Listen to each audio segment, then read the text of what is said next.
हर हर महादेव। आपका आपके अपने चैनल पर स्वागत है। आज की इस वीडियो में हम पशुपतिनाथ जी के व्रत की कथा को सुनेंगे। साथ ही जानेंगे भगवान पशुपतिनाथ जी के व्रत की क्या विधि है और उनके क्या नियम हैं। साथ ही उद्यापन किस प्रकार से किया जाता है तथा पशुपतिनाथ जी का व्रत किस दिन किया जाता है और कितने सोमवार तक भगवान पशुपतिनाथ जी का व्रत किया जाता है। तो आइए जानते हैं। सोमवार के दिन भगवान शिव के कई प्रकार के व्रत किए जाते हैं, जैसे सोमवार का व्रत, 16 सोमवार का व्रत और भगवान पशुपतिनाथ जी का व्रत भी उन्हीं में से एक है। भगवान शिव का नाम पशुपतिनाथ इसलिए पड़ा क्योंकि वह मनुष्यों के साथ साथ पशुओं व वनस्पतियों के भी स्वामी हैं। पशुपतिनाथ मतलब इसका अर्थ है पशु का पति, यानी पशुओं का पालनहार। शिव पुराण और रुद्र पुराण में कई बार वर्णन आता है कि जो भक्त भगवान शिव जी के पशुपतिनाथ जी का व्रत रखता है और पशुपति व्रत की कथा का श्रवण एवं पठन करता है, भगवान भोलेनाथ उस पर प्रसन्न होते हैं और उसके जीवन के सभी कष्टों को हर लेते हैं। साथ ही उसके जीवन में सुख समृद्धि का वास होता है और उसकी सभी मनोकामनाएं भगवान शिव पूरी कर देते हैं। पशुपतिनाथ जी के व्रत को लेकर दो कथाएं बहुत प्रचलित हैं, तो आइए सुनते हैं उन्हीं में से एक भगवान पशुपतिनाथ जी की व्रत कथा। कथा को शुरू करने से पहले आप मंदिर में जाते समय अपने साथ चावल के कुछ दाने लेकर जाएं और चावल के दानों को जो आपके साथ बैठकर कथा को सुन रहे हैं उनको दे दें। और जब कथा समाप्त हो जाए तो उन चावल के दानों को यहाँ वहाँ नहीं फेंकना चाहिए, बल्कि इनको मंदिर में चढ़ाना चाहिए। एक बार की बात है, भगवान शिव नेपाल की सुंदर तपोभूमि से आकर्षित होकर एक बार कैलाश छोड़कर नेपाल में ही आकर बस गए और यहाँ पर ध्यान करने लगे। इस क्षेत्र में वह 3 सींग वाले हिरण यानी चिंकारा का रूप धारण कर रहने लगे। इसलिए इस क्षेत्र को पशुपति क्षेत्र या मृगस्थली भी कहा जाता है। भगवान शिव को इस तरह अनुपस्थित देखकर ब्रह्मा और विष्णु चिंतित हो गए और दोनों देवता भगवान शिव की खोज में निकल पड़े।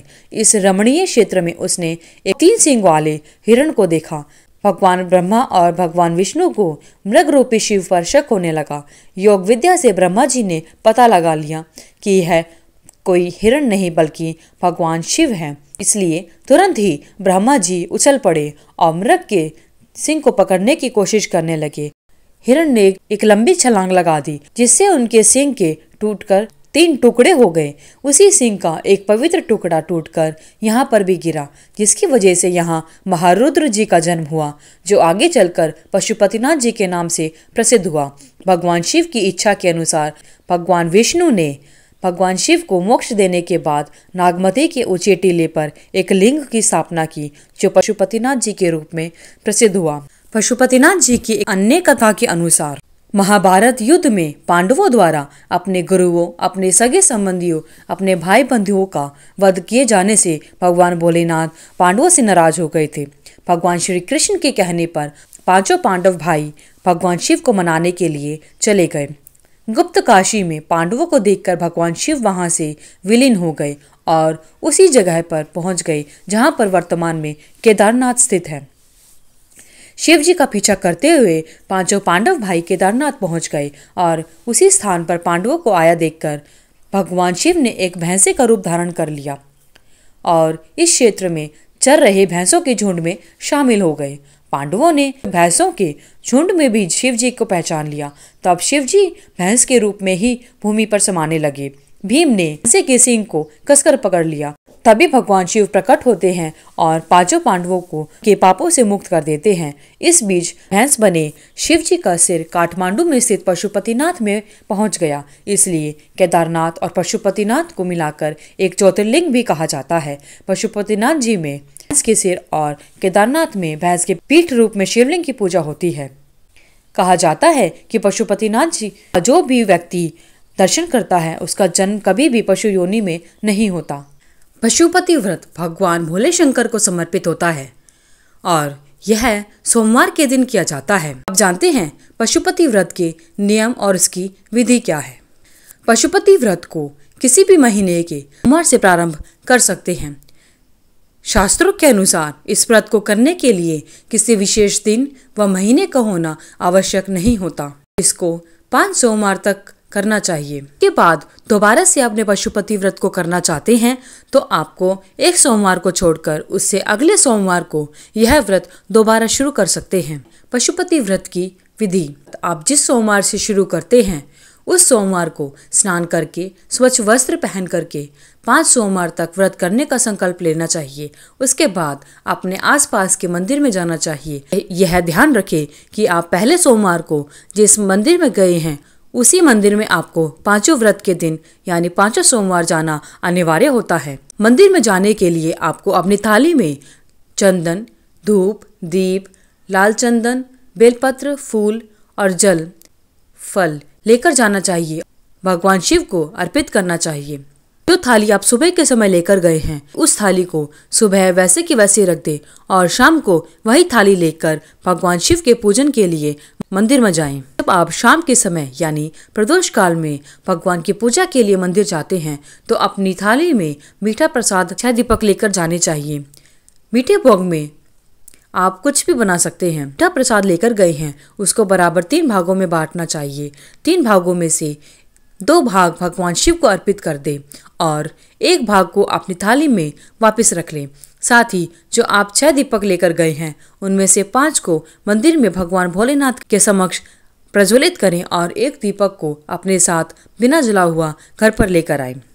बिना जला दीपक अपने साथ घर पर लेकर आए हैं उसे घर में प्रवेश करने से पहले अपने घर की दाहिनी तरफ प्रज्वलित करें। घर में प्रवेश करने के बाद 1 भाग प्रसाद जो आप मंदिर से वापस लेकर आए हैं उसको स्वयं ग्रहण करें। इस प्रसाद को किसी और को ना बांटें। इस व्रत में आप प्रसाद के साथ भोजन भी ग्रहण कर सकते हैं।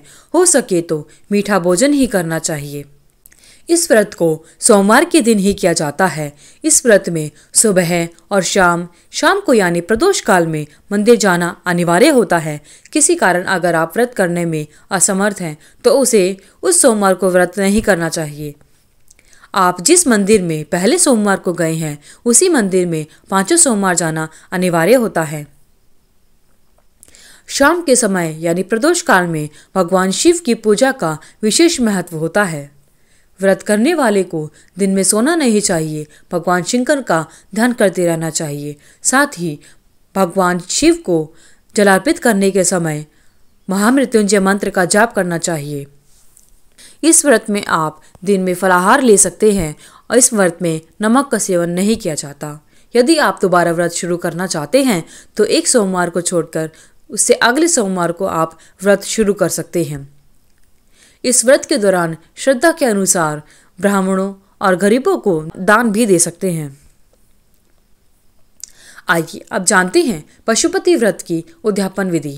पशुपति व्रत को 4 सोमवार तक करना चाहिए। उसके बाद 5वें सोमवार को जब आप शाम के समय यानी प्रदोष काल में मंदिर जाते हैं तब अपनी पूजा की थाली में भोग का प्रसाद, दिया, 1 नारियल जिस पर मोली लिपटी हुई हो, 108 की मात्रा में बेलपत्र, फूल या चावल के दाने लेकर जाएं। इसके बाद मंदिर में हर बार की तरह भगवान शिव की पूजा अर्चना करने के बाद भगवान शिव को प्रसाद चढ़ाएं। उसके बाद 5 दीपक प्रज्वलित करें। 108 चावल के दाने या 108 बेलपत्र या 108 फूल भगवान शिव को अर्पित करें और अपनी श्रद्धा के अनुसार दान करना चाहिए। भगवान शिव और माता पार्वती की आप सभी पर कृपा बनी रहे। धन्यवाद। अगर आपको ये वीडियो अच्छी लगी तो वीडियो को लाइक करें, शेयर करें, चैनल को सब्सक्राइब करके बेल आइकन को जरूर प्रेस करें। साथ ही कमेंट बॉक्स में हर हर महादेव लिखना ना भूलें। धन्यवाद।